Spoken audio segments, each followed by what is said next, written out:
ഈ സയന്റിസ്റ്റും തന്റെ ഭാര്യയും കുട്ടികളുമായി ഒരു പിക്നിക്കിന് പോയി മടങ്ങിവരുന്ന വഴിക്ക് അവരുടെ കാറ് ആക്സിഡന്റായി ഒരു കാട്ടിനുള്ളിലെ കുളത്തിലേക്ക് മറിയുകയാണ്. എന്നാൽ ശക്തമായ മഴയും ഇടിമിന്നലും ഉള്ളതുകൊണ്ട് തന്നെ അവരുടെ കാർ ആക്സിഡന്റായ വിവരം പുറം ലോകം അറിഞ്ഞില്ല. കുറേ നേരം അവരുടെ വണ്ടി വെള്ളത്തിൽ മുങ്ങിക്കിടക്കും. അങ്ങനെ കുറച്ച് മണിക്കൂറുകൾക്ക് ശേഷം ആ സയന്റിസ്റ്റിന് ബോധം വരുമ്പോഴാണ് അയാൾ കാണുന്നത് അയാളുടെ ഭാര്യയും കുട്ടികളും എല്ലാവരും മരിച്ചുപോയി എന്ന്.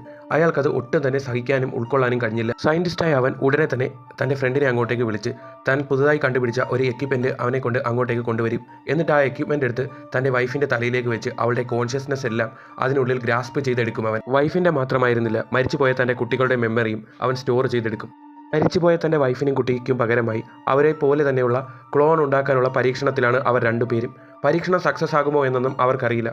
എന്നാൽ ഒടുവിൽ 17 ദിവസങ്ങൾക്ക് ശേഷം അവൻ്റെ വൈഫിനെ പോലെ തന്നെ ഒന്നിനെ അവൻ ക്ലോൺ ചെയ്തുണ്ടാക്കും. എന്നാൽ തൻ്റെ പരീക്ഷണം സക്സസ് ആയോ എന്ന് അവൻ അപ്പോഴും ഉറപ്പിക്കാൻ കഴിഞ്ഞില്ല.